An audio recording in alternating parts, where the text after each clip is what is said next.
அனைவருக்கும் இனிய மாலை வணக்கம். தொடங்குவதற்கு முன் ஒரு சிறு வேண்டுகோள். தங்களுடைய கைபேசிகளை சைலண்டில் இருக்கும்படி கேட்டுக்கொள்கிறோம்.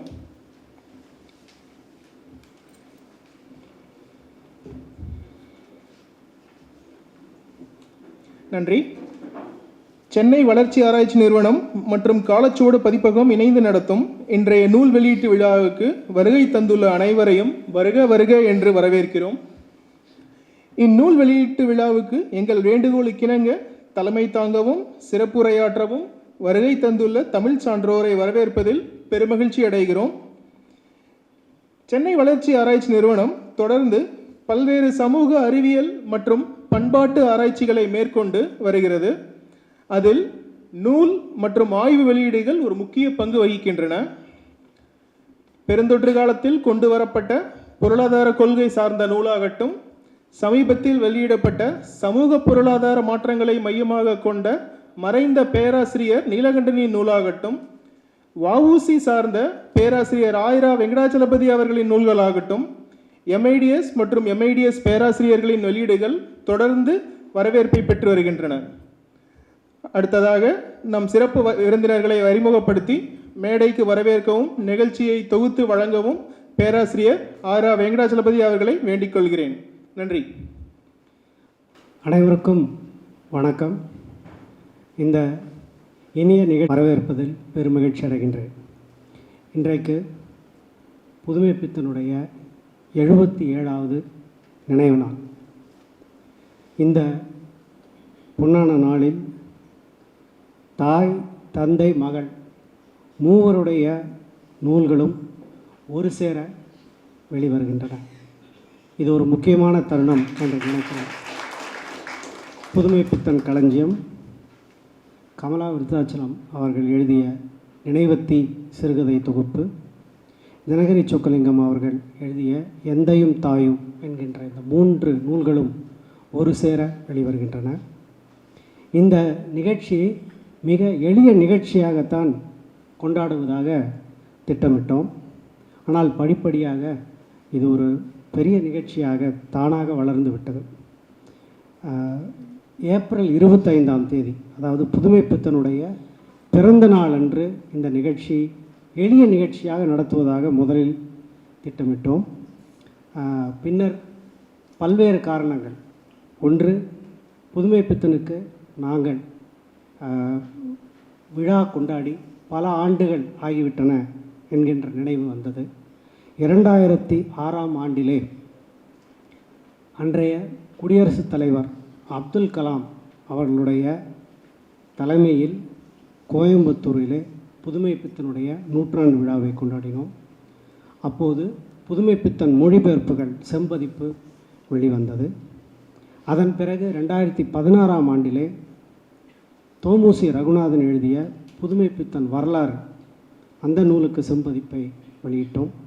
உங்கள் அனைவருக்கும் தெரியும், இந்த செம்பதிப்பு திட்டம் கடந்த 30 ஆண்டுகளாக நடைபெற்று கொண்டே இருக்கின்றது.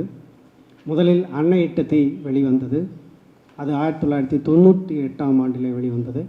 அதன் பிறகு 2000இல் புதுமைப்பித்தன் கதைகள் முழு தொகுப்பு வந்தது.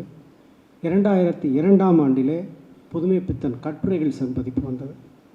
இருப்பினும் பெரிய அளவிலே 2006ஆம் ஆண்டிற்கு பிறகு விழா எடுக்கவில்லையே என்கின்ற ஒரு சிறு குறை இருந்தது. அதோடு இந்த ஆண்டு புதுமைப்பித்தனுடைய அருமை மகள், நம்முடைய அனைவருடைய அன்புக்கும் மரியாதைக்கும் உரிய தினகரி சொக்கலிங்கம் அவர்களுடைய 80வது ஆண்டு இந்த ஆண்டு. அதையும் கருத்தில் கொண்டு இந்த விழாவை சிறப்பாக நடத்த வேண்டும் என்கின்ற முடிவை எடுத்தோம். எங்களுடைய இயக்குனர் பேராசிரியர் சுரேஷ் பாபு அவர்கள் திடீரென குடும்ப சூழ்நிலை காரணமாக இன்று இந்த நிகழ்ச்சியில் அவர் வரவேற்புரை வழங்கவில்லை. ஆனால் அவர் தொடர்ந்து சொல்லக்கூடிய செய்தி, எந்த நிகழ்ச்சி நடந்தாலும் சிறப்பாகவும் பெரிய அளவிலும் நடத்த வேண்டும் என்பது அவருடைய விருப்பம். அவருடைய முழு ஆதரவோடும் ஒத்துழைப்போடும் இந்த விழா நடைபெறுகின்றது. இந்த பெரிய அளவில் விழா நடத்த வேண்டும் என்று முடிவெடுத்ததுமே இதற்கு யார் தலைமை தாங்குவது என்கின்ற ஒரு கேள்வி எழுந்தது. அனைவருடைய மனதிலும் ட்ராட்ஸ்கி மருதுவினுடைய பெயர் உடனடியாக வந்தது. அதற்கு காரணத்தை நான் விளக்க வேண்டியதில்லை. இங்கே பின்னாடி இருக்கக்கூடிய படங்களை பார்த்து கொண்டே வாருங்கள். எனக்கு தெரிந்து புதுமைப்பித்தனுக்கு மிக அழகான ஒரு நூலை முதலில் வெளியிட்டதில் பெரும் பங்களிப்பை செய்தவர் நமது மதிப்புக்குரிய ட்ராட்ஸ்கி மருது அவர்கள். 1987ஆம் ஆண்டிலே சி மோகனுடன் சேர்ந்து மிதிலா அச்சகத்தின் மூலமாக அதிகாரம் யாருக்கு என்கின்ற ஒரு நூலை மிக அழகாக அவர் வெளியிட்டார். எனக்கு தெரிந்து புதுமைப்பித்தனை கோட்டோவியமாக வரைந்த முதல் நவீன ஓவியர் மருதுதான் என்று நினைக்கிறேன். அந்த படமும் பின்னாடி வரும். அது மட்டுமல்ல, தொடர்ந்து எங்களுடைய புதுமைப்பித்தன் முயற்சிகளுக்கு அவர் துணை நின்று வருகிறார். 2000ஆம் ஆண்டில் நாங்கள் வெளியிட்ட புதுமைப்பித்தன் முழு தொகுப்பிற்கு அவர்தான் படத்தை வடிவமைத்தார். ஆகவே அவரை தலைமையேற்று இந்த விழாவை நடத்தி தருமாறு கேட்டுக்கொள்கிறேன். சுருக்கமாக மற்ற சில செய்திகளையும் சொல்லிவிட்டு அவரிடம் இந்த பொறுப்பை ஒப்படைத்து விடுகின்றேன். பெரிய அளவில் நிகழ்ச்சி என்று சொன்னதும் ஒரு நட்சத்திர எழுத்தாளர் தேவை என்று நான் சொன்ன உடனே எஸ்ரா அதை அங்கீகரித்து விட்டார். யாருக்குமே தமிழ்நாட்டிலே இன்றைக்கு நட்சத்திர எழுத்தாளர் யார் என்று சொன்னால் அது யார் என்கின்ற சந்தேகத்துக்கு இடமில்லாமல் இருக்கக்கூடியவர் எஸ் ராமகிருஷ்ணன் தான். பல விருதுகளை பெற்ற எழுத்தாளராகவும் மிக முக்கியமாக மேடையில் சிறப்பாக பேசி பல முக்கியமாக இளம் தலைமுறை வாசகர்களை தீவிர இலக்கியம் நோக்கி திருப்பி வரக்கூடிய எஸ்ரா அவர்கள் உடனடியாக எங்களுக்கு மனதிலே வந்தார். அவரை இவங்களெல்லாம் கேட்கும்போது எந்தவித ஐயமும் எங்களுக்கு கிடையாது. மருதுவை அழைத்தாலும் சரி, எஸ்ராவை அழைத்தாலும் சரி, புதுமைப்பித்தன் நிகழ்ச்சி, அதுவும் அவருடைய நினைவு நாள் என்று ஒரு நிகழ்ச்சி என்று சொன்னதும் இவர்களெல்லாம் யாருமே மறுப்பதற்கான வாய்ப்பே இல்லை. உடனடியாக அவர்கள் இணங்கினார்கள். அடுத்தது தேர்ந்த ஆய்வாளர் பழ அதியமான் புதுமைப்பித்தன் களஞ்சியத்தை வெளியிடுகிறார். எழுத்தாளர்கள் ஜா தீபா அவர்களும் சித்ரா பாலசுப்ரமணியம் அவர்களும் மற்ற 2 நூல்களை அறிமுகப்படுத்தி பேச உள்ளனர். இதோடு முக்கியமாக புதுமைப்பித்தன் என்று சொன்னதுமே எல்லோருக்கும் நினைவு வரக்கூடிய 2 பெயர்கள். ஒன்று தோமுசி ரகுநாதன் என்று சொன்னதும் எல்லாருக்குமே கு அழகிரிசாமி நினைவுக்கு வருவார். புதுமைப்பித்தனை பற்றி தொடர்ந்து அவருடைய மேதைமையை பற்றி தொடர்ந்து பேசிக்கொண்டும் எழுதிக்கொண்டும் இருந்த ஒரு பெரும் எழுத்தாளர். அவருடைய இளைய மகன் சாரங்கன் அவரும் இந்த நிகழ்வில் கலந்து கொண்டு முதற் பிரதியை பெற்று பேச வேண்டும், வாழ்த்த வேண்டும் என்று நாங்கள் விரும்பினோம். அவர் சொன்ன உடனே அதற்குள் அந்த புத்தகத்தை படித்து முடித்து விட்டார் என்று நினைக்கிறேன். பெரிய அளவிலே நிகழ்ச்சி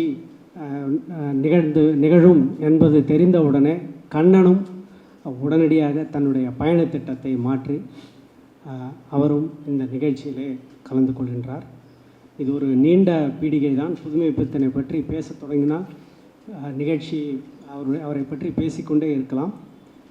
இந்த அளவிலே என்னுடைய அறிமுக உரையை முடித்துக் கொள்கின்றேன்.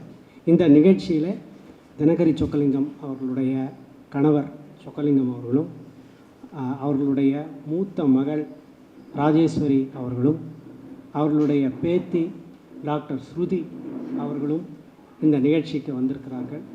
அவர்களையும் நான் வருக என்று வரவேற்கின்றேன். புதுமைப்பித்தன் நாம் வாசகர்களாகிய நாம், எழுத்தாளனுடைய குடும்பம் இரண்டையுமே கவனிக்க வேண்டும் என்பது புதுமைப்பித்தன் நமக்கு சொல்லி தந்து விட்டு போன பாடம். அந்த புதுமைப்பித்தன் களஞ்சியம் நூலிலே மிக முக்கியமான பகுதி அவர் இறந்த போதும் இறந்த உடனேயும் வெளிவந்த கட்டுரைகள். அதில் அனைவருமே புதுமைப்பித்தனுடைய குடும்பத்தை பற்றி நம்ம தமிழ் எழுத்தாளர்கள், இலக்கிய உலகம் மிக பெருமளவில் அப்போது கவலைப்பட்டார்கள். சிறிது கால தாமதமாக இருந்திருக்கலாம், ஆனால் கவலைப்பட்டார்கள். நாம் புதுமைப்பித்தனை நினைக்கக்கூடிய அதே வேளையில் நம்முடைய குடும்பத்தினரையும் நாம் போற்ற வேண்டிய கட்டாயத்தில் இருக்கிறோம். அதற்கு இன்னொரு காரணம் இருக்கின்றது. நான் என்னுடைய ஏற்புரையில் நான் லேசில் உங்களை விட்டுவிட மாட்டேன். மீண்டும் நிகழ்ச்சியினுடைய கடைசியில் பேசுவேன். அப்போது நான் மேலும் ஒரு காரணம் சொல்வேன். ஏன் அவர்களுடைய புதுமைப்பித்தனுடைய குடும்பத்தை நாம் அனைவரும் ஏன் போற்ற வேண்டும் என்பதற்கான காரணத்தை என்னுடைய ஏற்புரையில் கூறுவேன். இப்போது நமது மதிப்புக்குரிய ட்ராட்ஸ்கி மருது அவர்களை தலைமை தாங்கி தலைமையுரை ஆற்றுமாறு அன்புடன் கேட்டுக்கொள்கிறேன். அனைவருக்கும் வணக்கம். இது எனக்கு வாழ்நாள் பெருமை தான். புதுமை பித்தனை 9வது படிக்கிற போது எனக்கு தற்செயலாக அறிமுகம். எனக்கு 9வது படிக்கும்போது இன்னும் எனக்கு நினைவு இருக்குது, central cinema, Madurai central cinema பக்கத்தில் இருக்கிற ஒரு சின்ன லைப்ரரியில் 9வது படிக்கும்போது லீவில் போய் புத்தகம் படிக்க போயிருக்கிறேன். தற்செயலாக பொன்னகரம் கதையை படிச்சுட்டேன் நான் அந்த லைப்ரரியில். பள்ளிக்கூடத்தில் வேறு சொல்லித்தராங்க, இந்த கதை வேறு சொல்லுதே அப்படின்ற அதிர்ச்சியில் நேராக வந்து என்னுடைய தந்தையாட்ட இந்த புதுமை பித்தன்றது யாருங்கய்யா அப்படின்னு எங்கள் அப்பாட்ட கேட்குறேன். அவர் வேறு எதுவும் சொல்லட்டி அவர் பெரிய எழுத்தாளரா அப்படின்னு மட்டும் சொல்கிறார். முதல்ல எனக்கு அந்த வயதில் இதில் ஏன் நான் வந்து நேரடியாக ஆரம்பிச்சிட்டேன்னா, மற்ற எல்லோரும் பேசுவதை நான் கேட்க வேண்டும், நான் பேசுகிறத மட்டும் பேசிட்டு வச்சேன். அப்போது வந்து என்னுடைய இன்னொரு, அதாவது என்னுடைய தாத்தா சோழமலைன்னு திரைக்கதாசிரியர், அவரும் என்னுடைய தந்தையாரும் 2 பேரும் பந்து விளையாடுற போது, அதாவது தமிழக மைதானத்தில் பந்து விளையாடுற காலகட்டத்திலேயே முதன்முறையாக அது வந்து பத்திரிகையில் வந்தபோதே கடவுளும் கந்தசாமி பிள்ளையும் படிச்சுட்டு என்னுடைய தாத்தா சோழமலை திரைக்கதாசிரியர் என்ன எழுதியிருக்கான் பாடுறான்னு எங்கள் அப்பாட்ட அதை அறிமுகப்படுத்தினதாக எங்கள் அப்பா அடிக்கடி சொல்லிட்டு இருப்பார். தென் நான் இந்த கதையை படித்த பிறகு எனக்கு வந்து பள்ளி நாட்களில் படம் வரைகிறதுனால என்னுடைய தந்தையார்கிட்ட போய் நான் வரைந்த சித்திரங்களை காண்பிப்பது தான் எனக்கு வந்து எண்ட் பாயிண்ட், நான் ஒர்க் பண்ணுறதுனுடைய எண்ட் பாயிண்ட்டு தான். ஸோ அப்படிப்பட்ட அவர் வந்து எனக்கு இந்த அவரை பற்றிய சிறப்பையும் சொல்லிட்டனால பள்ளி இறுதி நாளைக்குள்ளே நான் 30 கதையை தேடி படிச்சுட்டேன் நான்.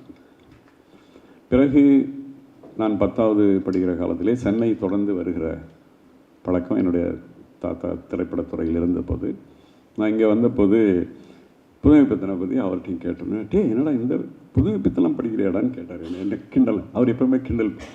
அவர் வந்து உங்களுக்கு எல்லாருக்கும் தெரியும், எம்ஆர் ராதா பேசின வசனங்கள்லாம் எழுதினவர் அவர்.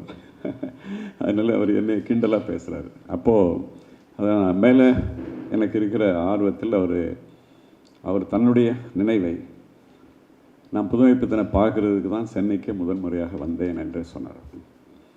கூட அவரை சந்திக்கிறதுக்காக அவருக்கு நடத்தின அந்த பத்திரிகை ஆஃபீஸுக்கு ஒரு ஒடுக்கமான பாதையில் இது ஸ்டெப்ஸில் போய் மேலே போய் பார்க்க போய் எட்டி போய் புதுமை பித்தன் இருக்காரான்னு கேட்டவுடனே இப்படி ஒரு சேரில் காலெல்லாம் மடக்கிட்டு குத்த வச்சு பக்கத்தில் இருக்க டேபிளில் நிலக்கடலை உடைச்சி சாப்பிட்டுட்டு இருந்தார். நான் தான் புதுமை பித்தன், வா இப்படி உட்காரு, இந்த கடலையே சாப்பிடுன்னு சொன்னார் அப்படின்னு அது ரொம்ப பெரிய அனுபவமாக என்கிட்ட சொல்லுவார். நான் அப்படிப்பட்ட காலகட்டத்தில் அதெல்லாம் கேட்டு வளர்ந்தேன்.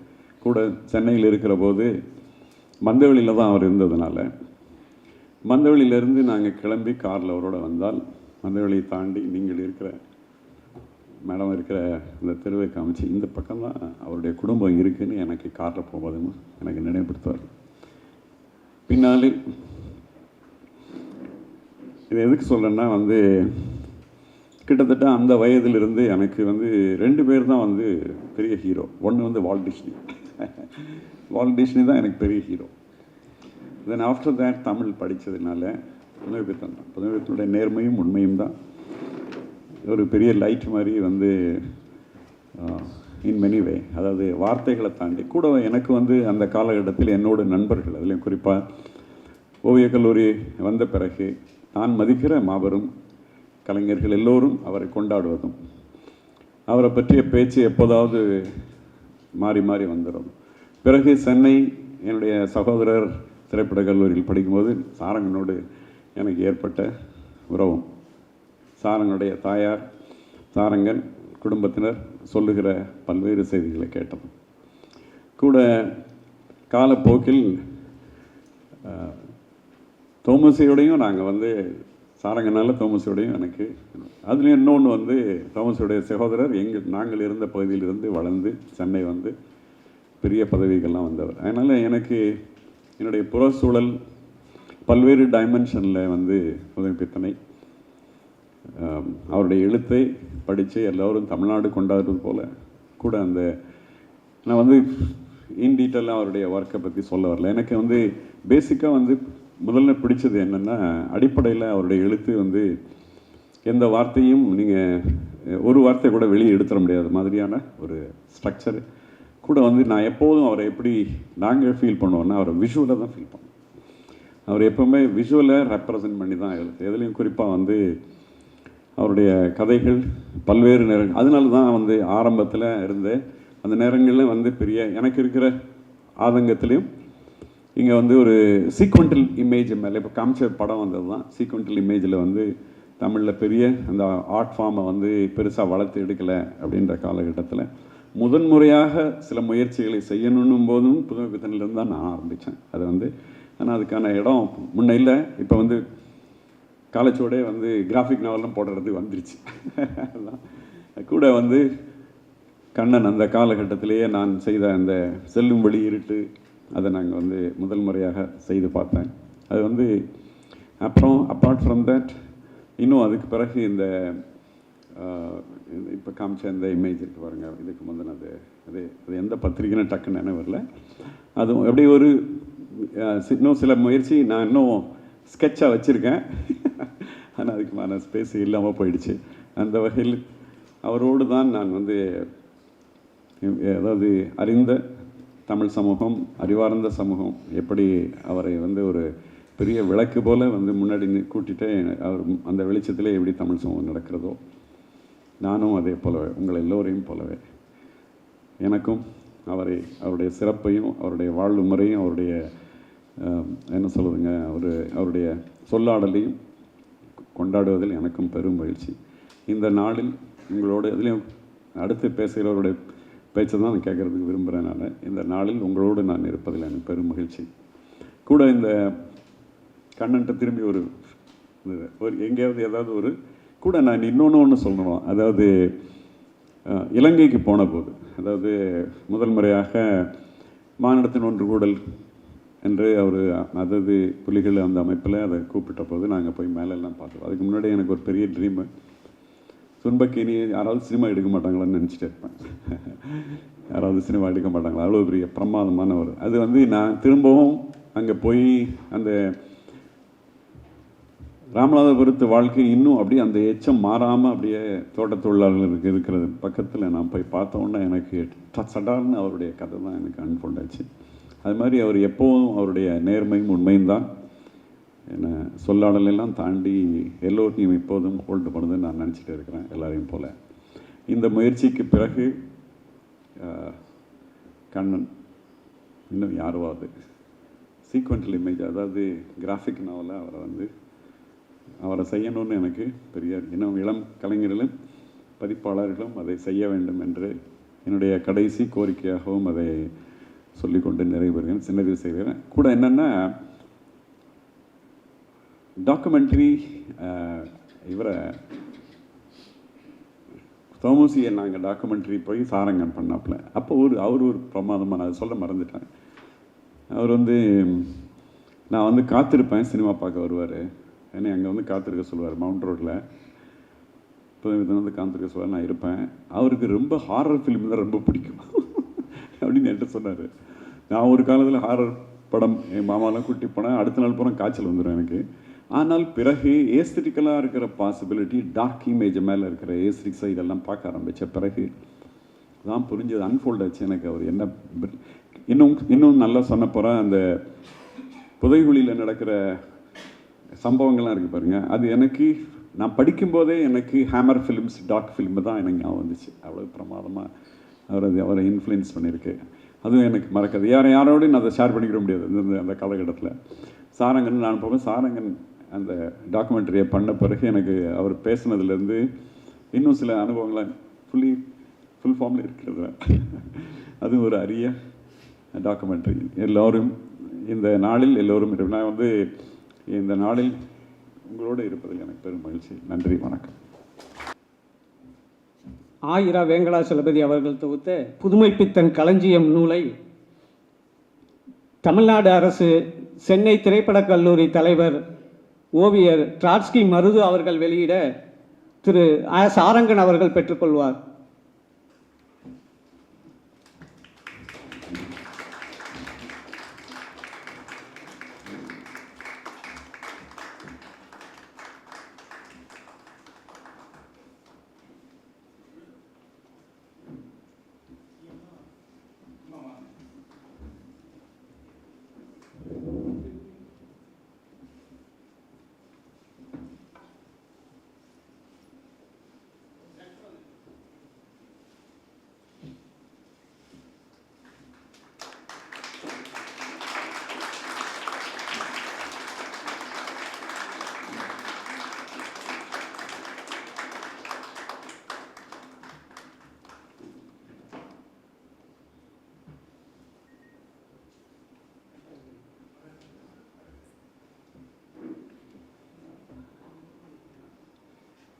அடுத்ததாக நினைவு தீ நூலை வெளியிடுபவர் எழுத்தாளர் எஸ். ராமகிருஷ்ணன் அவர்கள்.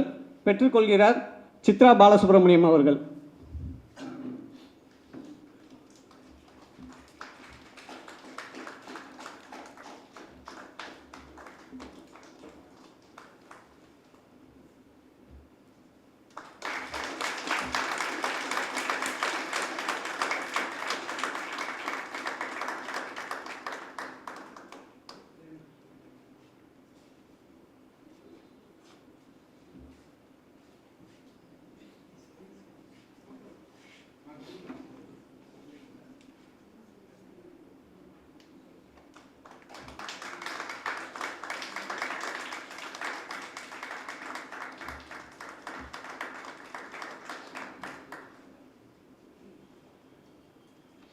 எந்தையும் தாயும் நூலை வெளியிடுகிறார் ஆய்வாளர் திரு பழ அதியமான் அவர்கள். பெற்றுக்கொள்பவர் எழுத்தாளர் ஜா தீபா அவர்கள்.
நண்பர் சாரங்கன் அவர்களை வாழ்த்துரை வழங்குமாறு கேட்டுக்கொள்கிறேன். சாரங்கன் கு. அழகிரிசாமியுடைய இளைய மகன். அது மட்டுமல்ல, அவருடைய தந்தையாருடைய நினைவை போற்றக்கூடிய வகையில் இன்று கடந்த ஒரு 10-15 ஆண்டுகளாக சரியான ஒரு நபரை தேர்ந்தெடுத்து, அதாவது பழ அதியமானை தேர்ந்தெடுத்து தொடர்ந்து அழகிரிசாமியினுடைய எழுத்துக்களை தொடர்ந்து சிறப்பாக வெளியிட்டு வருகிறார். அடுத்து அந்த கதைகள், கட்டுரைகள் தவிர இப்போது கு. அழகிரிசாமியின் நாட்குறிப்பேடு 1500 பக்க அளவிலே வெளிவர உள்ளது. அதியமான் என்னை தாண்டி வெகு தொலைவில் சென்று கொண்டிருக்கிறார். நான் பின்னாடி ஓடி கொண்டே இருக்கிறோம். அதோடு பகிர்ந்து கொள்ள வேண்டிய இன்னொரு செய்தி, மறக்க முடியாத ஒரு செய்தி. ஒரு 25 ஆண்டுகளுக்கு முன்பு நானும் சாரங்கனும் திருநெல்வேலியில் தோமுசி ரகுநாதன் வீட்டிற்கு சென்றோம். கதவை திறந்ததும் உடனடியாக, வாடா சாரங்கா, என்ன ஆளையை காணோம், கல்யாணத்துக்கு கூட காகிதத்தையே கொடுக்கல அப்படின்னு சொல்லி சாரங்கனை வந்ததுமே அவர் அப்படித்தான் வரவேற்றார். 2 முழு நாட்கள் ரகுநாதன் எங்களுக்கு பேட்டி அளித்தார். அதை நாங்கள் பதிவு செய்தோம். அதன் பிறகு புதுமை பித்தனை பற்றிய ஒரு ஆவணப்படத்தையும் எடுத்தார். அது ஒரு முதல் வடிவத்திலேயே இருக்கின்றது. விரைவில் அது சிறப்பாக வெளிவரும் என்று எதிர்பார்க்கிறேன். சாரங்கனுடைய வாழ்த்துக்காக அனைவரும் காத்திருக்கோம். அனைவருக்கும் வணக்கம். எனக்கு அவ்வளோவா மேடலெல்லாம் பேச வராது. பெரிய பெரிய ஜாபாவர்கள் எல்லாம் உட்காந்துருக்காங்க. வாழ்த்துறை சொல்லணும்னு சொல்லிட்டாரு. அதனால் வாழ்த்துக்கள். இதில் இன்னும் ஒரு விஷயம், நேற்று கூட ஃபோன் பண்ணி பேசியிருந்தேன். புஸ்தகம் படிக்க ஆரம்பிச்சது கீழே வைக்க முடியல. 1117 பக்கமாக இன்னும் முடிச்சுட்டேன். அப்போது தோடிச்சு, இந்த 2000 வருஷத்தில் இந்த டாக்குமெண்ட் எடுக்க போனோம் இல்லையா ரகுநாதன் வீட்டுக்கு. அப்போ அவர் 2 நாள் முழுக்க பேசினார். கிட்டத்தட்ட ஒரு 6 மணி நேரம் நாங்கள் அதை பதிவு பண்ணி வச்சுருந்தோம். அதில் நிறைய விஷயங்கள் சொன்னார். புதுமைப்பித்தனை பற்றி தான் பேச்சு, மொத்தமாக புதுமைப்பித்தனை பற்றி தான். மற்றபடி சில இலக்கிய விஷயமாகவும் பேசினார். அதில் நிறைய விஷயங்கள் சொன்னார் புதுமைப்பித்தன்கிட்ட பற்றி. அதில் நிறைய விஷயம் நிறைய பேருக்கு தெரியாது. இந்த புஸ்தகத்தில் கூட சிலது தான் இருக்குது, சிலது இல்லை. இப்போ நான் ஃபோன் பண்ணி கேட்டேன், அது கூட சேர்த்துருக்கலாமா இந்த புஸ்தகத்தில் அப்படின்னு. இல்லை, அதுவே ஒரு பெரிய ப்ராஜெக்ட்டு, அது தனியாக பண்ணணும் அப்படின்னு சொன்னார். ஸோ இப்போ என்னுடைய வேண்டுகோள் என்னென்னா, கடனும் சிலபதியமாக சேர்ந்து அதை கண்டிப்பாக கொண்டு வரணும். அதில் நிறைய விஷயங்கள் இருக்குது, அது யாருக்குமே தெரியாத விஷயங்கள் இருக்குது. அது பண்ணும்போது நாங்கள் 2 கிராண்ட் அப்ளை பண்ணோம். ஒன்று புதுமைப்பித்தனுக்கு எழுதின பதிப்பாகாத எழுத்துக்கள் எல்லாம் திருப்பி பதிப்பிக்கணும்னு ஒன்று, இன்னொன்று அவரை பற்றி ஒரு டாக்குமெண்ட் எடுக்கணும்னு. அதில் 2த்துல ஒரு தான் கிராண்ட் கொடுத்தாங்க, பணத்துக்கு கொடுக்கல. சரி, அதை பற்றி பரவாயில்ல, நம்மளே செலவு பண்ணி போய் எடுத்துடலாம் அப்படின்ட்டு இங்கே இந்த கேமராலாம் இந்த 2 கேமரா வச்சு எடுத்தோம். அதில் ஒரு கேமரா டாட்ஸ்கியோட கேமரா, அந்த பதிவு இன்னும் இருக்குது. அதை வச்சு அதை உபயோகரமாக பிரிண்ட்டுக்கு மீடியாவுக்கு கொண்டு வரணும் அப்படின்னு ஒரு வேண்டுகோள் எடுத்துக்கிறேன். மீண்டும் வாழ்த்துக்கள், நன்றி.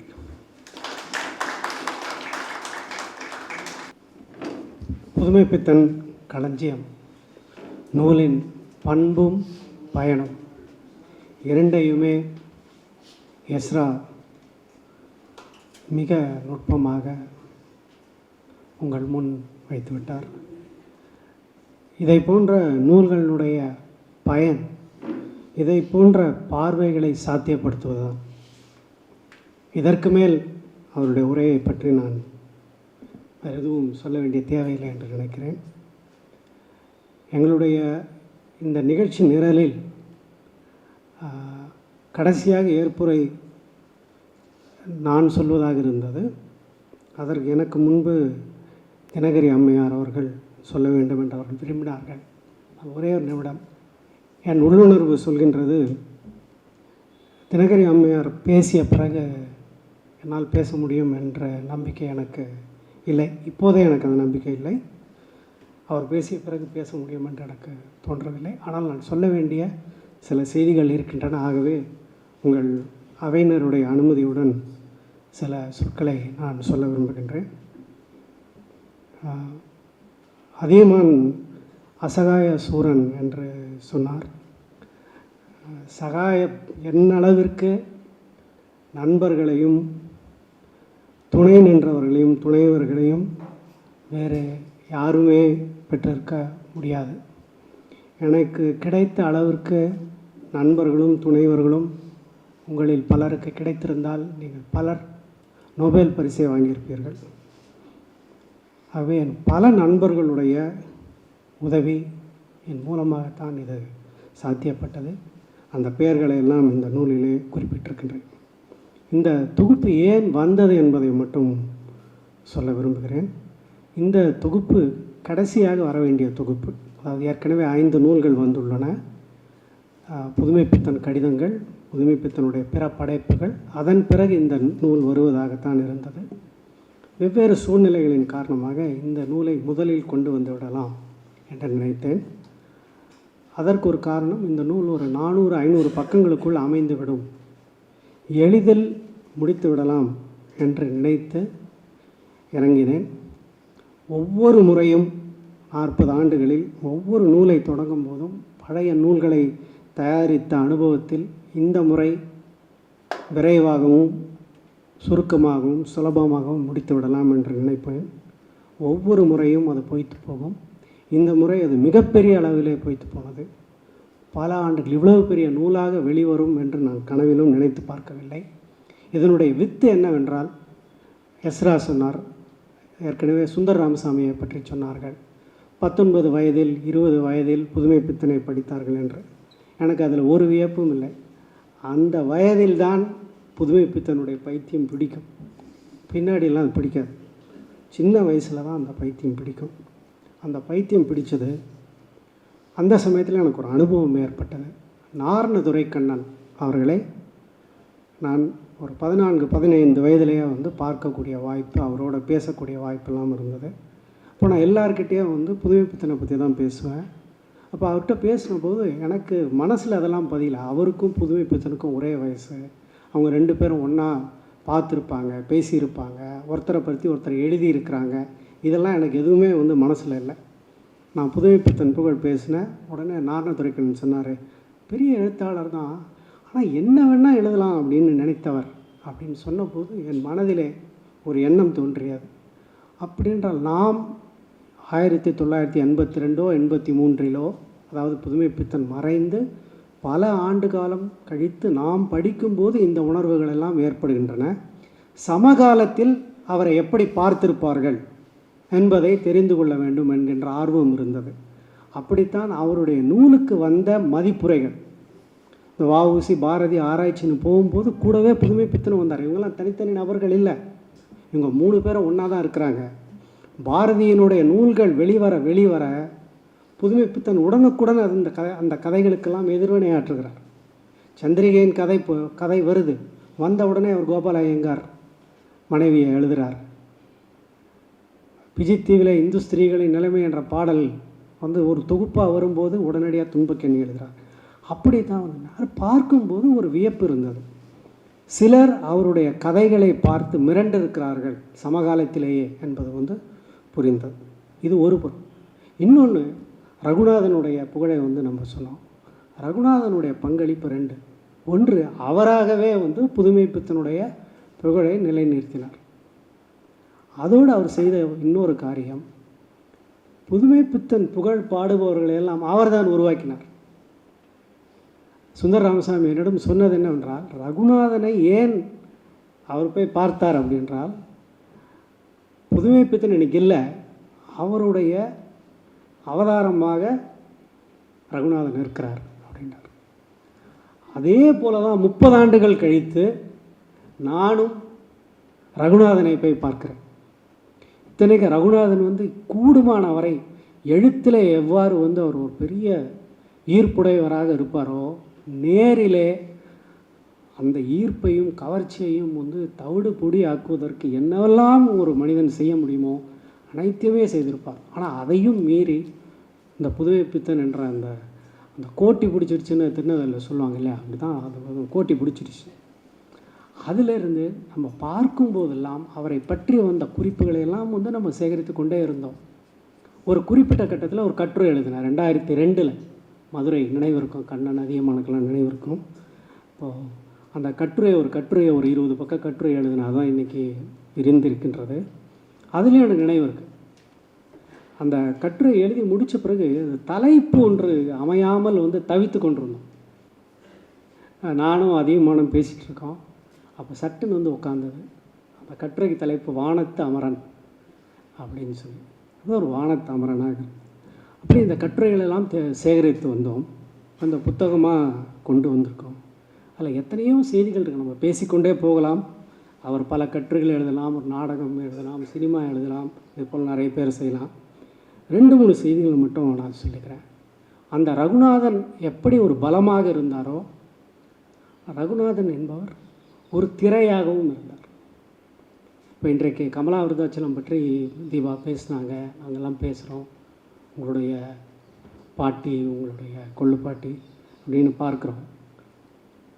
கமலா அம்மையாரை பற்றி ஒரு எதிர்மறையான மனப்பான்மை தான் வந்து ரகுநாதனை படித்தவர்களிடம் இருந்தது. இந்த நினைவு தீ நூலை வெளியிடுவதிலே மனதளவிலே வந்து நான் வந்து அதற்கு கழுவாய் தேடிக்கொண்டதாகத்தான் நான் நினைக்கிறேன். கமலா விருத்தாச்சலம் அவர்கள் புதுமைப்பித்தன் இறந்த பிறகு 47 ஆண்டுகள் அவருடைய நினைவை வந்து அப்படி போற்றியிருக்கிறார். அவர் இல்லை என்றால் இன்றைக்கு இருக்கக்கூடிய பல செய்திகள் இருக்க. இத்தனைக்கு அந்த 15 ஆண்டு கால வாழ்க்கையில் முதல் 2 ஆண்டு காலம் ஒரு கூட்டு குடும்பத்திலே, அதுவும் திருநெல்வேலி கூட்டு குடும்பத்திலே ஒரு இளம் மனைவி என்னெல்லாம் துன்பங்கள் பட முடியுமோ அத்தனையும் பட்டிருக்கிறார். ஆனால் கடைசி வரை தன்னுடைய கணவர் மீது அவர் கொண்டிருந்த அன்பும் காதலும் பாசமும் வந்து அதை வந்து நம்ம போற்ற வேண்டும், நினைத்து கொள்ள வேண்டும். அதற்கு ஒரு பிராயச்சித்தமாகத்தான் இந்த நூல்.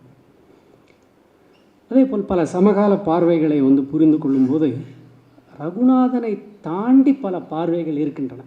இப்போ அழகிரிசாமியோட கட்டுரை இருக்கு இல்லைங்களா, அழகிரிசாமிக்கு ரகுநாதனுக்கு எவ்வளவு அன்பு பாசம் பற்று புதுமைப்பித்தன் மீது இருக்கின்றதோ அதுக்கு எல்லளவும் குறைந்ததில்லை. ஆனால் அங்கங்கே லேசாக வந்து புதுமைப்பித்தனுடைய என்ன சொல்கிறது, அவருடைய இயல்பில் இருக்கக்கூடிய என்ன சொல்லலாம் திரிவுகள் அல்லது கோணல்களை பதிவு செய்கிறார். ரொம்ப இயல்பாக பதிவு செய்கிறார். அதை வந்து ஒரு விமர்சனமாக வைக்கல, இதுதான் அவர் என்பதை வந்து சொல்கிறார். ஆனால் அந்த அவர் சுட்டி காட்டும்போது மனது வேதனைப்படும். உதாரணத்துக்கு அவர் சொல்கிறார் இல்லையா, ஒரு 20,000 ரூபாயில் ஒரு வீடு பாருங்கள், ஒரு நல்ல கார் இருந்தால் சொல்லுங்கள் அப்படின்னு அவர் சொல்கிறார். அப்போ அதை வாங்கக்கூடிய வசதி அவருக்கு இல்லை. அப்போ அதை அவர் சொல்லும்போது நம் மனதில் ஏற்படுவது வேதனை தான். அப்படி இருக்கார். ஆனால் ரகுநாதன் அப்படி கிடையாது. அவர் வந்து வக்கீல். இப்படி ஒரு வக்கீல் கிடைப்பதற்கு கொடுத்து வைக்க வேண்டும், அப்படி வந்து செய்தார். ஆனால் அதனுடைய ஒரு விளைவு என்னவென்றால் மற்றவர்களுடைய பார்வைகள் எல்லாமே வந்து தெரியாமல் போயிடுச்சு.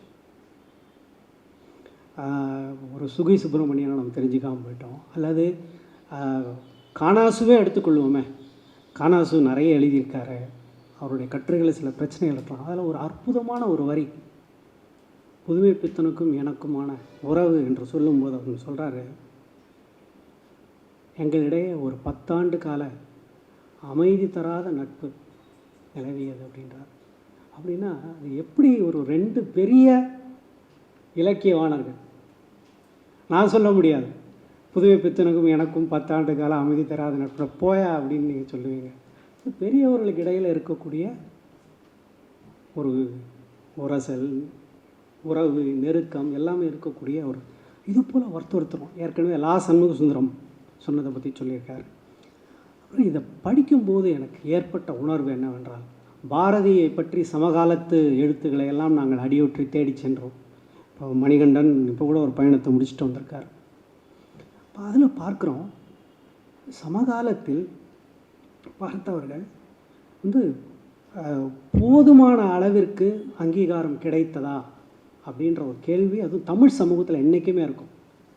100 வருஷம் கழித்து எஸ்ராவுக்கு இன்னும் இன்றைக்கும் அந்த ஒரு கேள்வி வருது இல்லையா, எழுத்தாளனுக்குரிய அங்கீகாரம் கிடைக்கின்றதா என்கின்ற ஒரு கேள்வி, நியாயமான ஒரு கேள்வி இருந்துகிட்டே இருக்குது. அது என்றைக்கு தமிழ் சமூகத்தில் என்றைக்கு அது வந்து ஒழியுதோ அன்றைக்கி தான் தமிழ் சமூகம் ஒழுங்காச்சு என்பதற்கான ஒரு அறிகுறியாக இருக்க முடியும் நம்ம பார்க்குறோம். ஆனால் அதில் ஒரு வியப்பு, புதுமைப்பித்தனை சமகாலத்தில் அனைவருமே வந்து உள்ளுக்குள்ளே அங்கீகரிச்சிருக்காங்க. அதிகமான கூட கோடிட்டு காட்டினார். எல்லாருக்குமே தெரியுது புதுமைப்பித்தன் மேதை என்பது ரொம்ப தெளிவாக தெரியுது, எல்லாருமே உணர்ந்திருக்காங்க. அதில் யாரெல்லாம் சொல்கிறாங்க, இந்த சுபநாராயணன் சொன்ன அந்த ஒரு வார்த்தையை மட்டும் சொல்கிறேன். சுபநாராயணன் என்பவர் இன்றைக்கு வந்து ஒரு இலக்கிய வரலாற்றில் ஒரு அடிக்குறிப்பு கூட கிடையாது. அவர் ஒரு விளக்கம் எழுதுகிறார், விபரீத ஆசை கதைக்கு வந்து ஒரு விளக்கம் எழுதுகிறார். அப்படி ஒரு அற்புதமான ஒரு விளக்கம். அதில் எழுதும்போது அவர் சொல்கிறாரு, இப்போ இதெல்லாம் ஏன் கதையில் அவர் சொல்லலை அப்படின்னு நீங்கள் கேட்கலாம். புதுமைப்பித்தன் மகா கர்வி அப்படின்னு சொல்கிறார், பாராட்டாக சொல்கிறார். புதுமைப்பித்தன் மகா கர்வி, எல்லாருக்கும் எல்லாத்தையும் அவர் விளக்கிட்டுலாம் இருக்க மாட்டார், புரிஞ்சவும் புரிஞ்சுக்கோங்க. அவர் சார் வாழையடி வாழையாக ஒருத்தந்தான் வருவான்னு அவருடைய நம்பிக்கையே அவ்வளோதான். அப்படி தான் அவர் எழுதினார். இதை போன்ற இந்த நூல் முழுவதும் வந்து அங்கங்கே அப்படி தெரிப்புகள் இருக்கின்றன. நான் சிதம்பரம் சுப்பிரமணியன் ஆகட்டும், விந்தன் எழுதிய கட்டுரையாகட்டும், இதுபோல் வந்து எத்தனையோ இது வந்து புதுமைப்பித்தன் களஞ்சியம் அப்படின்னு பேர் வச்சோம். அது தற்செயலாக வைத்த பெயர் அல்ல, உண்மையிலே அது வந்து களஞ்சியம்னு சொல்லலாம், இல்லாட்டி அது ஒரு கருவூலம்னு சொல்லலாம், அல்லது வந்து ஒரு சுரங்கம்னு சொல்லலாம். எவ்வளவு வந்து நம்ம அதற்குள்ளே போகிறோமோ அவ்வளவு நமக்கு கிடைக்கும். அவருடைய சமகாலத்தில் யாருக்குமே இப்படி ஒரு அறிந்தேற்பு கிடைத்ததில்லை. அவருடைய காலத்தில் வாழ்ந்த கல்கி, அவருக்கு என்ன கிடைக்கல? பெரிய பத்திரிகையினுடைய ஆசிரியர், புகழ்பெற்ற அரசியல்வாதி, பெரிய பெரிய பிரமுகர்களோடு தோள் உரசக்கூடிய நட்பு, அந்த காலத்திலே கார் வச்சுருந்தார். புகழுக்கு பஞ்சமே இல்லை. அவருடைய எழுத்துக்களை உண்மையிலேயே ஆனந்த விகடன் புதன்கிழமை வருதுன்னா ரயில்வே ஸ்டேஷனில் போய் வாங்கி படித்தாங்க. அவரை பற்றி ஒரு தொகுப்பு நீங்கள் தயாரிக்க முயற்சி செய்தீர்கள் என்றால் 200 பக்கம் கூட தேராது. புதுமைப்பித்தனை பற்றி 1000 பக்கத்திற்கு நடந்திருக்கின்றது என்றால் அது புதுமைப்பித்தனுடைய மேதை. அந்த மேதை என்ற சொல் இருக்கு இல்லைங்களா, ஒரு குறிப்பிட்ட ஒரு காலத்தில் ஒரு சில ஆண்டுகளுக்குள் மேதை என்ற சொல்லை இத்தனை முறை பயன்படுத்தியிருப்பார்களா அப்படின்பது வியப்பாக இருக்குது. யாரை பார்த்தாலும் புதுமைப்பித்தனை மேதைன்னு சொல்கிறாங்க, புரட்சின்றதை சொல்கிறாங்க, பாரதிக்கு அடுத்துன்னு சொல்கிறாங்க, உரைநடைன்னா புதுமைப்பித்தன்னு சொல்கிறாங்க. இதை விட ஒரு சாதனை இருக்க முடியாது. தொடர்ந்து அவர் மறைந்து 77 ஆண்டுகள் கழித்தும் இன்னும் நம்ம புதுமைப்பித்தனை பேசிகிட்டு இருக்கோம். அவருடைய சமகாலத்தில் எழுதப்பட்ட நீங்கள் கேட்டிங்க இல்லையா, வேறு யாருக்கும் அப்படி விளம்பரம் வரல, மணி ஓசைன்னு போட்டு அடுத்தது வரல. பழைய எழுத்துக்களெல்லாம் படித்தா சிட்டு வாசனை அடிக்குது. இவரது இன்னும் புதுமையாக இருக்குது. இன்றைக்கும் அந்த அதிர்ச்சி இருக்குது இல்லைங்களா. பொன்னகரம் என்பது அவர் எழுதின தொடக்க கால கதை. இந்த குழந்தைகள் என்ன கம்பிகளுக்குள் நுழையாமல் இருப்பதற்கு அவர்கள் என்ன கிளாஸோ மில்லியன்ஸ் ஃபுட் பேபியா அப்படின்னு கேட்குறாங்க. அப்படிப்பட்ட ஒரு ஒரு பெரிய ஒரு என்ன சொல்கிறதுன்னு புரியவில்லை. இது ஒரு மிக பெரும் கல்வி, இலக்கிய வரலாற்றில் ஒரு பாடம், வாழ்க்கைக்கான ஒரு பாடம். அதற்கு ஒரு கருவியாக நான் இருந்து இந்த தொகுப்பை செய்ய முடிந்ததை எண்ணி நான் மிகவும் மகிழ்கிறேன். இதில் என்ன பல முறை நான் நன்றி சொல்லியிருக்கேன். எல்லோருக்கும் மீண்டும் ஒரு முறை நன்றி சொல்கிறேன். இந்த பட்டியல் போட ஆரம்பித்தோம்னா இந்த கடந்த 30-40 ஆண்டு கால தமிழ் இலக்கிய வரலாற்று பிரமுகர்களை சொல்வதாக மாறிவிடும். ஆகவே அனைவருக்கும் மீண்டும் ஒரு முறை நான் நன்றி சொல்கிறேன். கண்ணனை பற்றி கட்டாயம் சொல்லி ஆகணும். இது மாதிரியான ஒரு 40 ஆண்டு திட்டங்களெல்லாம் வேறு யாருமே எடுத்துக்கொள்ள மாட்டார்கள். நாங்கள் இதை முதலில் உள்ளீடு செய்த அந்த மென்பொருள்லாம் மாறியே போச்சு, சாஃப்ட்வேரே மாறி போச்சு. அப்படி இருக்கின்றது. இந்த தருணம் என்பது ஒரு மிகவும் நெகிழ்ச்சிக்குரிய தருணம். இந்த தருணத்தை எங்களுக்கு தந்த புதுமைப்பித்தன் குடும்பத்தினருக்கு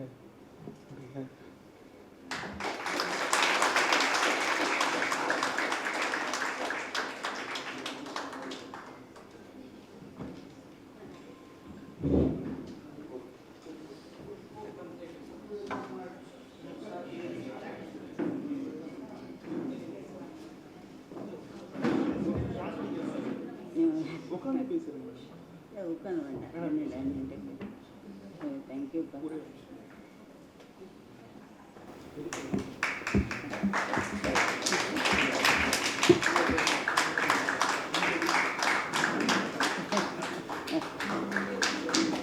இவங்க என்னுடைய அப்பா தங்கையோட மருமகள், ஒரே தங்க ருக்மணி அம்மாளுடைய மருமகள் இவங்க.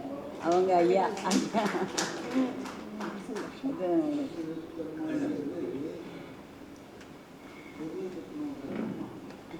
நண்பர்களே, அனைவருக்கும் வணக்கம். இப்பொழுது என்னுடைய மனசில் நிறைந்திருப்பது மகிழ்ச்சியா துக்கமா, அதைவிட சொல்வதற்கு வேறு என்ன வார்த்தைகள் இருக்கிறது என்று எனக்கு தெரியவில்லை. நான் பேச ஆரம்பிக்கும் போது நான் சலபதிட்ட இந்த 10 நாளாக இந்த களஞ்சியத்துக்குள்ளே நுழைஞ்சிட்டு இருக்கேன். சுட சுட எனக்கு கொடுத்துட்டாங்க அந்த புத்தகத்தை படிக்கணும் அப்படின்னுட்டு. படிக்க ஆரம்பித்தோன்னா நான் முதல்ல எடுத்தது அந்திம காலம். அதை படிக்கும்போது இவர் ஐயா சொன்னாங்கள்ல அம்மாவுடைய அந்த கடைசி நேரங்களில், அப்போ சிதம்பரம் எழுதியிருப்பார், அம்மா கமலா அப்படியெல்லாம் அழுதுட்ருக்காங்க, இது பண்ணிகிட்ருக்காங்க, தினகரி ஒன்றுமே புரியாமல் பயந்து அழுதுட்டுன்னுட்டு இருந்தா நான் அவளை சேர்த்து அணைச்சிக்கிட்டேன்னு. இப்போ நான் அழறேன், நீங்கள் அவ்வளோ பேர் என்னை சேர்த்து அணைச்சிட்ருக்க மாதிரி இருக்கு. அந்த மாதிரி ஒரு துக்கத்தை எந்த எழுத்தாளர் குடும்பமும் சந்திச்சிருக்குமோ தெரியல.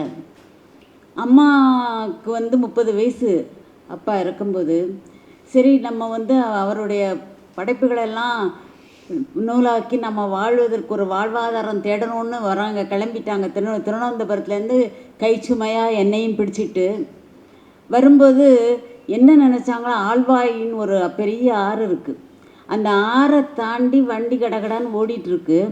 ஒரு நிமிஷம் நினச்சாங்களாம், குழந்தையும் போட்டு நம்மளும் குதிச்சிருவோமா அப்படின்னு. அப்புறம் தோணுச்சுதான், கடவுள் வந்து படைத்தவன் படி இழப்பான்னு ஒரு பழமொழி சொல்லுவாங்களே, அதுவும் கரெக்டு தானான்னு பார்ப்போம். அந்த நெஞ்சு உரம் எப்படி எங்கள் அம்மாவுக்கு வந்தது? அப்பா கொடுத்தது. அப்பா வந்து என் அம்மாவுக்கு வந்து அந்த காதல் அது இதெல்லாம் சொல்கிறாங்களா, அதெல்லாம் தாண்டி ஒரு பெண்ணை அவங்க எழுதியிருப்பாங்க, எல்லா பெண்களையும் போல நீ சமைப்பதும் சாப்பிடுவதும் வீட்டை பெருக்குவதுமான ஒரு வாழ்க்கை உனக்கு வேண்டாம், நீ வா என்னோடு, நீ வரணும், நீ எழுதணும், நீ நிறைய படிக்கணும், இப்படியெல்லாம் சொல்லி எந்த எழுத்தாளர் கொடுத்துருப்பாருன்னு எனக்கு தெரியல. இது எஸ்ராவை பற்றி படிக்கும்போது நான் அவருடைய படைப்புகளாக நிறைய படிச்சிருக்கேன். ஆனால் நான் முதல்ல படித்தது அவருடைய வாசக பருவம். அதில் எழுதியிருப்பாங்கன்னு நினைக்கிறேன், வாசக பருவம் தான் நினைக்கிறேன். வந்து புதுமை பித்தனை படிக்க ஆரம்பித்தது உண்மைதான். ஆனால் யாரும் அப்படி சொன்னாங்களான்னு எனக்கு தெரியல. திருவல்லிக்கேணியில் புதுமை பித்தன் மேன்ஷனில் தங்கினா அதை தேடி நான் போனேன்னு எழுதியிருப்பார். அடடா, நமக்கு கூட இப்படி தோணலையே, நம்ம போய் பார்க்கலையே. அந்த 170 ராயப்பேட்டாவை நானும் என் கணவருமா போய் தேடி பார்த்தோம், அது வேற இதாகிடுச்சு. அது மாதிரி ஒவ்வொருத்தரும் இந்த சுந்தர ராமசாமி ஐயா சொல்லுவாங்க, ரகுநாதனை பற்றி சொல்லும்போது தான் கோர்வை இல்லாமல் தான் பேசுகிறேன், ஏன்னா எனக்கு அப்படி உணர்ச்சி வருது. சுந்தரராமசாமி சொல்லுவாங்க, ரகுநாதனிடம் புதுமை பித்தனுடைய ஆவி பூந்துடுச்சுன்னு. நான் சொல்கிறேன், இப்போ சலபதிட்ட அப்பாவோடைய ஆசிகள் பூரா உங்களுக்கு இருக்குது அப்படின்னு. உண்மையில் பார்க்க போனால் நான் ஒன்றும் புதுமை பித்தன் வாரிசு இல்லை, நீங்கள் தான். அம்மாவுக்கு வந்து ஓரளவு நாங்கள் நல்ல வசதியெல்லாம் வந்து வாழ்க்கை தரம்லாம் ஓரளவு நல்லா இருந்து நிம்மதியாக வாழக்கூடிய காலம் வந்து என் திருமணம் முடிந்து நாங்கள் நல்லா நடக்க ஆரம்பித்த காலத்தில் அம்மாவுக்கு ஒரு பெரிய ஏக்கம் இருந்தது. அப்பாவோட புத்தகங்கள்லாம் சரியான முறையில் வரல, அவங்க எழுதின கதையை அப்பா எழுதின கதையாக போட்டால் அந்த மாதிரி எல்லாம் நிறைய பிரச்சனைகள் இருந்தது. இப்போ என்ன செய்கிறது அப்படின்னு கேட்டோன்னே என் கனவு சொல்கிறாரு, அவங்க வந்து பொறியாளர், எனக்கு இந்த துறையில் எந்த அனுபவம் கிடையாது, ஆனால் யாரை நம்ம போய் பார்க்குறது, நம்ம யாரிடம் கேட்பது அப்படின்னு நாங்கள் ஒரு வாரமாக யோசனை பண்ணிகிட்டு இருக்கும்போது சுந்தர ராமசாமி ஐயாட்டேருந்து ஒரு கடிதம் வருது. குறிப்பிட்ட சில கதைகளை நான் சிறந்த பதிப்பாக போடணும் அப்படின்ட்டு. அம்மாவுக்கு ரொம்ப ஆச்சரியம். உடனே சொல்கிறாங்க, உங்கள் அப்பா இறந்த உடனே முதல்ல நினைவு மலர் போட்டது இவங்க தான், அவங்க பிள்ளை தான் கண்ணனா, எனக்கு ரொம்ப சந்தோஷமாக இருக்குது அப்படின்னு சொல்லிட்டு உடனே அனுமதி கொடுத்து அதில் கையொப்பம் போட்டாங்கன்னு நினைக்கிறேன். அதுக்கப்புறம் அதில் பெரிய துரதிர்ஷ்டம் என்னன்னா, அதை பார்க்க முடியாமல் அம்மா இறந்துட்டாங்க. அப்போ நான் நினச்சேன், அப்போ அம்மா சொல்லுவாங்க, புதுமை பித்தனுக்காக போட்ட முதல் நினைவு மலர் சுந்தர ராமசாமி, அதில் வந்து அவங்க சொன்ன மாதிரி அதில் பழதிமான்னு சொல்லியிருப்பான்னு நினைக்கிறேன், குழந்தை தினகரிக்குன்னு போட்டிருப்பார். இப்போ வந்து சலபதி வந்து இந்த கிழவி தினகரிக்கு இது பண்ணியிருக்காங்க. ரொம்ப நன்றி சலபதி. எனக்கு அதை பார்த்தோன்னா நான் அவருக்கு முதல்ல ஃபோன் பண்ணி சொன்னேன், என்னங்க என் பேரை போட்டிருக்கீங்களே, உரிமை உங்களுக்கு தானம்மா அப்படின்னாரு. உரிமை எனக்கு தான், உழைப்பு பூரா உங்களுது, புதுமை பித்தன் களஞ்சியம் இல்லை, இது எனக்கு கிடைத்த பொக்கிஷம். அந்த மாதிரி சொல்லும்போது ஒவ்வொரு கணமும் எத்தனை சான்றுகளை தேடி பார்க்குறாரு, எத்தனை குறிப்பு அவருடைய பின்னால் கொடுக்குற சான்றுகளை படித்தாலே ஒருத்தர் புத்தகம் எழுதிடலாம், புதுமை பற்றி நல்லா தெரிஞ்சுக்கலாம். இந்த மாதிரி சொல்லிக்கிட்டே போனால் நிறைய சொல்லிக்கிட்டே வந்துகிட்டே இருக்கலாம். அந்த மாதிரி கண்ணன் அவங்களையும் சொல்லணும். அவங்களும் எனக்கு பெரிய ஒரு கஷ்டம் என்னென்னா, சுந்தரராமசாமியோடைய பையன்னு அம்மாவுக்கு தெரிஞ்சுது, சலபதியை பற்றி அம்மாவுக்கு ஒன்றும் தெரியாது. 2 பேருமே வந்து பேசிகிட்டெல்லாம் இருக்கும்போது அம்மா மறைஞ்சிட்டாங்க. அவங்க உயிரோடு இருக்கும்போது இவங்க 2 பேரும் வந்து இவங்களை நான் பார்த்துருந்தாங்கன்னா அவங்க ஆத்மா இன்னும் சாந்தி அடைஞ்சிருக்கும், சந்தோஷப்பட்டிருக்கும். நம்மளுடைய இது ஏன்னா எங்கள் அம்மா எது செய்தாலும் ஒரு நேர்த்தியாக இருக்கணும்பாங்க. சின்ன சிரிப்பீங்க, காய்கறி நறுக்குனா கூட ஒரே அளவாக வரணும்பாங்க. சும்மா கண்ணாபின்னா நறுக்கி ஒருத்தன் நம்ம உணவை பரிமாறும்போது அதை எடுத்து சாப்பிட்றதுக்கு ஒரு ஆசை வரணும். அது மாதிரி ஏனோ தானோன்னு செய்யக்கூடாது அப்படிம்பாங்க. வீட்டை சுத்தமாக வைக்கிறதுலேருந்து உடை அணிவதில் கூட எல்லாரும் சொல்லுவாங்க, கடைசி காலத்தில் அம்மாவுக்கு ஸ்ட்ரோக் வந்துடுச்சு. ஸ்ட்ரோக் வந்தோடனே எல்லாரும் சொன்னாங்க, என்ன உங்கள் அம்மா இப்படி அம்மாவுக்கு நீண்ட கூந்தல்லாம் இருக்கும், அதெல்லாம் வெட்டிட்டு நைட்டியை போட்டு. நான் சொன்னேன், எங்கள் அம்மாவுக்கு அந்த மாதிரி கோரம்லாம் நான் செய்ய மாட்டேன். காரணம் என்னென்னா, அம்மா எந்த விரல் நகத்தை கூட சுத்தமாக வைக்கணும்னு நினைக்கிறவங்க, செய்கிற வேலையை சுத்தமாக. நீ அதே மாதிரி நான் பள்ளிக்கூடத்தில் படிக்கும்போதும் சரி, கல்லூரியில் படிக்கும்போதும் சரி, எந்த இடத்து பேச்சு போட்டிக்கு போனாலும் சரி, பரிசு வாங்குறேன்னா வாங்கலையோ அது வேறு விஷயம். நீ புதுமைப்பித்தன் மகள் என்று சொல்லி உன்னுடைய பெயரை சொல்லாதே, நீ உன்னுடைய திறமையில் தான் வரணும். அதே மாதிரி அவங்க கதையெல்லாம் எழுதும்போது சொல்லுவாங்க, எஸ் கமலாம்பாள். அவங்க சொன்னாங்க, எஸ் கமலாம்பாள் தான் எழுதுனா கமலா விருதாசன் கமலா புதுமைப்பித்தன்னு அவங்க எந்த இடத்துலையுமே சொல்லிக்கல. அதாவது தன்னுடைய முயற்சியால் வரணும். அதே மாதிரி நான் பேச ஆரம்பிக்கும்னால என் பொண்ணு என்கிட்ட சொன்னால், அம்மா ரொம்ப உணர்ச்சி வசப்பட்டுறாதீங்க, உங்கள் கண்ணீர் வரக்கூடாது. அப்போ எனக்கு என் ஞாபகம் எங்கள் அம்மா சொல்லுவாங்க, நீ மனசில் நிறைய கஷ்டம் இருக்கும், யாருக்கும் கஷ்டம் வர்றது இயல்பு தான். சின்ன வயசில் அப்பா இழக்கிறது கஷ்டம், விதவை அம்மா இருக்கிறது கஷ்டம், எல்லாம் கஷ்டம்தான். ஆனால் அந்த கஷ்டத்தை நீ அடுத்தவர் முன்னால் காட்டாத.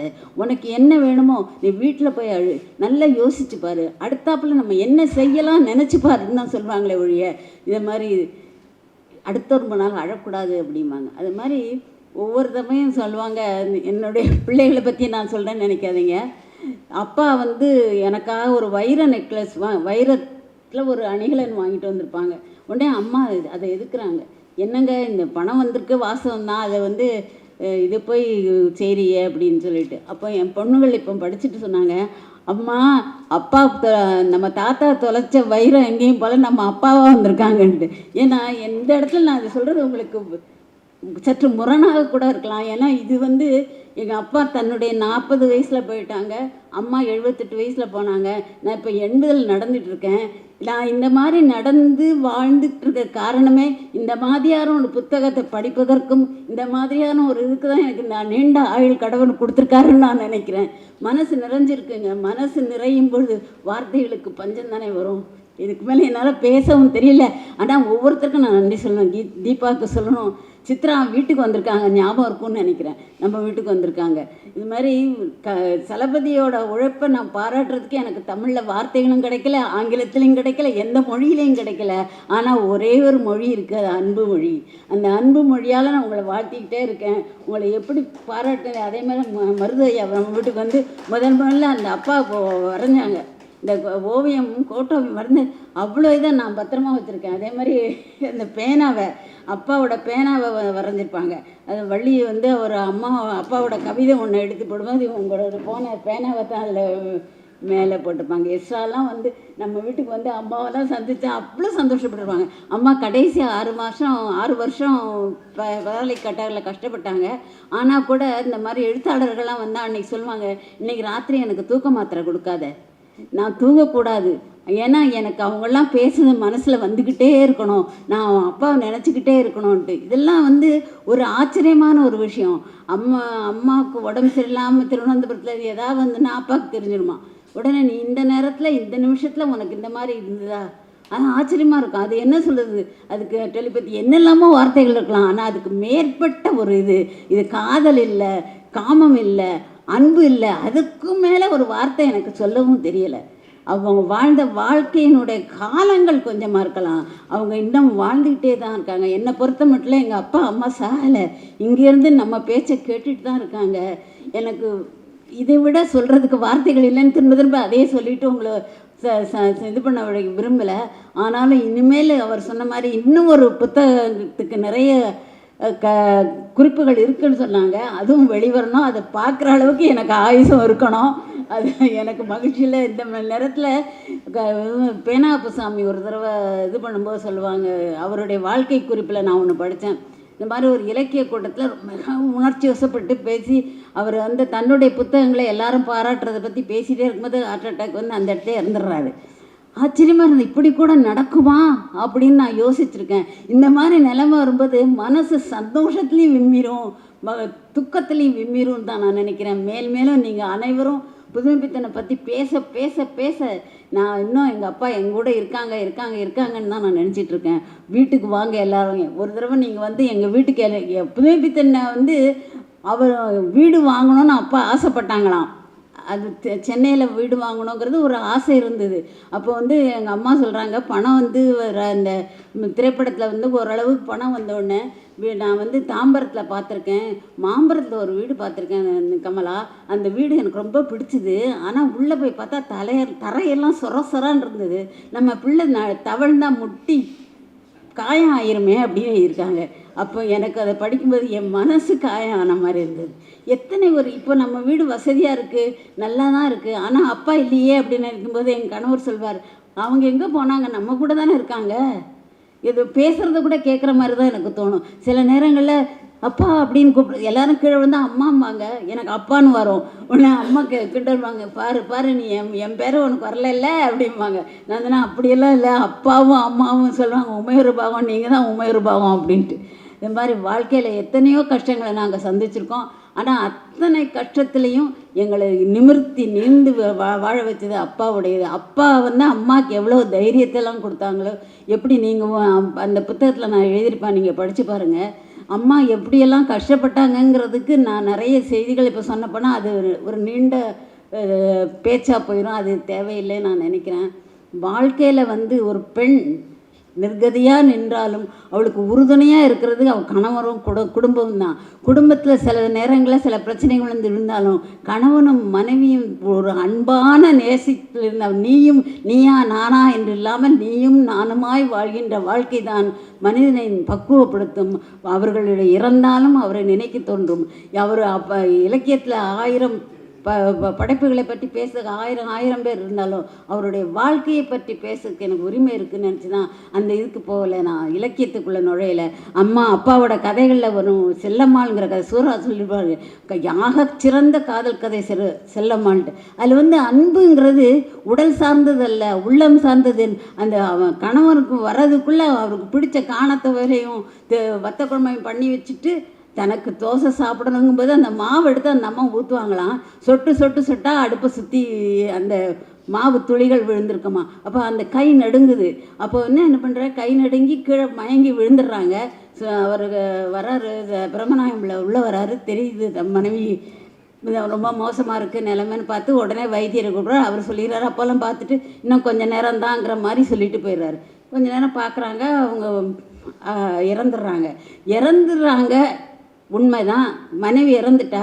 உடனே என்ன பண்ணுவோம், வேறு அக்கம் பக்கத்தில் யாரும் இல்லை, கூப்பிட்றதுக்கும் இல்லை, சொந்தக்காரங்க யாரும் இல்லை. உடனே தானே அந்த உடலை எடுத்து குளிப்பாட்டும் போது என்ன பண்ணுறாரு, இப்படி திரும்பி பார்க்குறாரு, மஞ்சள் இருக்குது. அவன் மஞ்சள் பூசி குளிப்பால அப்படின்னு மஞ்சள் எடுத்து கரைக்கிறாரு. அப்புறம் வந்து உடலை விட்டு உயிர் போய்விட்டது, அந்த உடலுக்கு சூடு தெரியுமா குளிர்ச்சி தெரியுமா. ஆனால் அவர் என்ன வெந்நியை தொட்டு பார்க்குறாராம், அந்த சூடு கரெக்டாக இருக்குமா, அவள் குளிக்கிற பதத்துக்குமா, மேலே ஜாஸ்தி விற்றா சுற்றுமே அப்படின்னு பார்க்குறாரு. அந்த மாதிரி ஒரு அன்பான கதையை நம்ம எங்கே படிச்சோம். அவ்வளோத்தையும் மீறி கடைசியில் ஒரு வார்த்தை சொல்லுவாங்க, எல்லாத்தையும் பண்ணி அவர் தீபாவளிக்காக கடையில் பற்று எழுதி 3 புடவை எடுத்துகிட்டு வந்திருப்பார். எந்த புடவை மனைவிக்கு பிடிக்குதோ அதை கொடுக்கலான்னு. அதில் ஒரு புடவை இவருக்கே தெரியுது இந்த நிறம் அவளுக்கு பிடிக்கும்னு சொல்லிட்டு அந்த புடவை எடுத்து அவளை குளிப்பாட்டி எல்லாம் பண்ணிவிட்டு படுக்க வச்சுட்டு வெளியில் வந்து உட்காரும்போது அந்த இவனுக்கு அப்போல்லாம் ஃபோன் வசதியெல்லாம் கிடையாது, தற்செயலாக கடையிலேருந்து அந்த ஆள் நீ என்ன வேலைக்கு வரலன்னு கேட்க வருவான். அவர்கிட்ட சொல்லலாம், அம்மா போயிட்டாங்களா, ஆமாம்ப்பா போயிட்டாங்க. அப்படி உட்காந்து அவனை அனுப்பிடுவார். கொடுத்து என்ன சொல்கிறாரு பாருங்கள், 3 புடவை எடுத்துகிட்டு வந்திருக்காரு, அது ஒரு புடவை மனைவிக்கு உபயோகப்படும், மீதி 2 புடவை இதை என் கணக்கில் வச்சுக்கோ சொல்லி ஐயாட்ட சொல்லிடு அப்படின்னு சொல்லிட்டு இந்த திண்ணையில் சாஞ்சு இப்படி உட்காராங்க. அப்போ மனைவி இறந்துட்டாங்கிறது துக்கம்தான், துயரம்தான், கண்ணீர் மண்டுது, என்ன பண்ணுறதுன்னு தெரியல. ஆனாலும் மனசுக்குள்ள அப்பாடா, அந்த அப்பாடா எதுக்கு, அவள் தன்னுடைய வலியிலிருந்து தப்பிச்சிட்டா, தன்னுடைய வறுமையிலிருந்து தப்பிச்சிட்டா. ஆனால் கடைசி காலத்தில் அவளுக்கு ஊருக்கு போனோன்னு அதை நம்மளால் செய்ய முடியலையே என்ற ஏக்கமும், அவள் மறைந்தாலும் அவளுடைய துன்பத்திலிருந்து மறைந்து விட்டாள் என்று அப்பாடா என்று சொல்கின்ற அந்த செல்லம்மாள் கதையை மீண்டும் மீண்டும் படிக்கும்போது என்னால் தாங்கவே முடியாது. அதேமாதிரி கடவுளும் சில நேரம் ஆகுதான் நம்ம தான் இதை ஒன்று மட்டும் கடவுளும் கந்தசாமி பிள்ளைங்க கதையில் இந்த குழந்தையும் கடவுளும் பேசுகிற பேச்சு இருக்கே எனக்கு அப்படியே ரொம்ப இதாக இருக்கும். இந்த ஒன்றை சொல்லும்போது இன்னொன்றை சொல்லாமல் விடுகின்ற பக்குவம் அப்பாவுக்கு இருக்குது. அது நான்லாம் உங்கள் முன்னாடி சொல்கிறது ஒரு பெரிய பெரும் பிரசங்கம் மாதிரி ஆயிரும். ஆனாலும் சொல்கிறேன், அந்த குழந்தைக்கு லட்டு வாங்கிட்டு வந்திருக்குறாங்க. அந்த லட்டை வந்து அந்த குழந்தைகிட்ட கொடுக்குறாரு. உடனே அந்த பிள்ளை குழந்தை சொல்லுது, தாத்தா இதை சாப்பிட்டு பாரு, இனிச்சு கிடக்கும் அப்படியா அப்போனா உதிர்ந்ததெல்லாம் கொடு.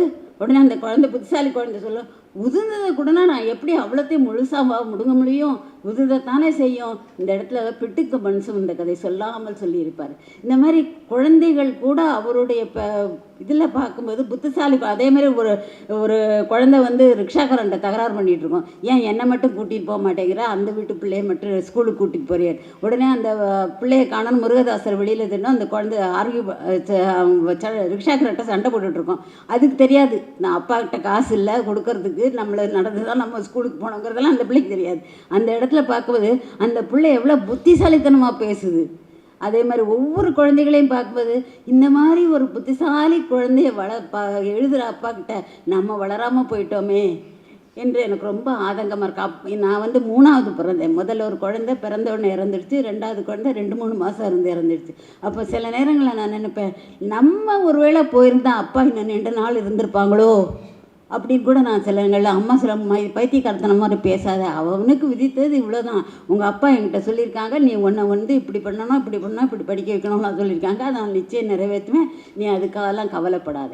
எனக்கு வந்து நிறைய வீட்டில் பூரா புஸ்தகம் தாங்க, வீடு பூரா புத்தகங்களாக தான் இருக்கும், நிறைய தோழிகள்லாம் கிடையாது. அந்த காலத்துலேயே ஒவ்வொரு கதைகளையும் படித்து எனக்கு முதல்ல அவங்க படிக்க சொன்ன கதை கடவுளும் கந்தசாமி.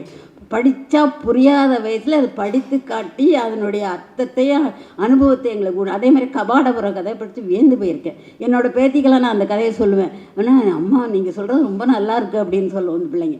அது மாதிரி ஒரு குழந்தையை வளர்ப்பது என்பது தாய்க்கு மட்டும் கடமை இல்லை, ஒரு மனைவியை ஒரு மனுஷியை மனுஷியாக மதிக்கின்ற எண்ணம் புதுமைப்பித்தனுக்கு இருந்தது. அது அந்த காலத்தில் 40களில் நினச்சி பாருங்கள். இப்போல்லாம் உள்ள காலங்கள் இல்லை, அந்த காலங்கள். மனைவிட்ட பேசினாலே தப்பு. அதை ஒரு சொந்தக்காரங்க ஒருத்தங்க கேட்டு வந்திருந்தாங்க. அப்போ வந்து நீங்கள் ரொம்ப இடம் கொடுக்குறீங்க அவங்க மனைவிக்குன்னு கேட்டால், பொண்டாட்டிய மனைவியை தோட்டத்தில் விளையிற கிள்ளுக்கிறையா நினைக்காதப்பா, அவன் நம்முடைய மனதில் உடம்பில் உயிரில் மறுபாதி சரிபாதி, அவளுக்கு நம்ம மதிப்பு கொடுக்கணும், அவளுக்கு என்ன திறமை இருக்குங்கிறத நம்ம கண்டுபிடிக்கணும்னு சொல்லிட்டு. மலையாள மொழி மட்டுமே மலையாள மொழி தமிழ் தெரியும், ஆனால் பள்ளிக்கூடம்லாம் மலையாளம். அந்த பகுதியில் இருந்த ஒரு பெண்ணை ஒரு 18 வயசில் கதை எழுத வச்சாங்கன்னா அவங்களுக்கு அம்மா சொல்லுவாங்க, அப்போ புதுமை அவங்க அப்பா கிட்ட பேசிகிட்டு இருந்தால் என் நேரம் போகிறதே, அதுக்கும் வம்பு பேச பிடிக்காது, அடுத்தவங்களை பற்றி பேச பிடிக்காது. கம்பனையும் பாரதியும் பாரதிதாசனையும் குற்றால குறவஞ்சியும் அவங்கள மாதிரி பதம் பிரித்து சொல்லிக் கொடுக்க யாராலேயுமே முடியாது. ஆனால் அந்த அனுபவங்களை நான் அனுபவிக்கலை. ஆனால் எல்லாரும் சொல்ல கேட்க நான் இன்னும் புதுமைப்பித்தனை, அதுவும் இந்த புதுமைப்பித்தன் களஞ்சியத்தை பற்றி பேச வந்துட்டு வேறு எங்கெங்கேயோ போயிட்டேன். காரணம் என்னென்னா, அது ஒரு உணர்ச்சி குழம்பாக இருக்கிறேன். அதனால அந்த புதுமைப்பித்தன் கலந்த அந்த இரங்கல் கடிதங்களெல்லாம் படிக்கும்போது, அப்பா எப்படி ஒவ்வொருத்தரும் எழுதியிருக்காங்க, நிறைய விஷயங்கள் நமக்கு தெரியாத விஷயங்கள்லாம் எத்தனையோ இருக்குது. இது எப்படி இந்த சலபதியை தேடி பார்த்து கண்டுபிடிக்கிறாங்கிற வியப்பு என்னால் தாங்கவே முடியல.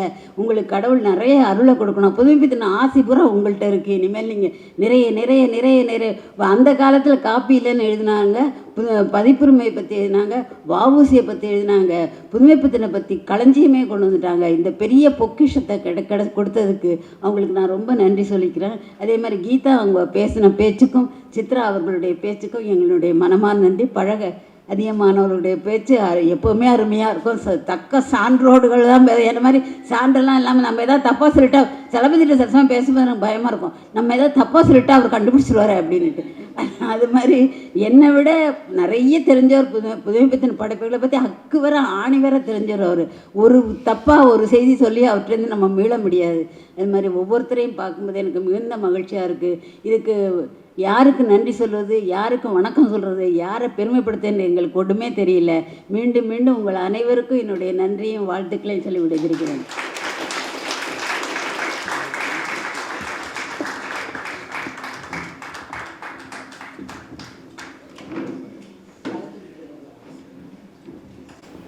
அனைவருக்கும் வணக்கம்.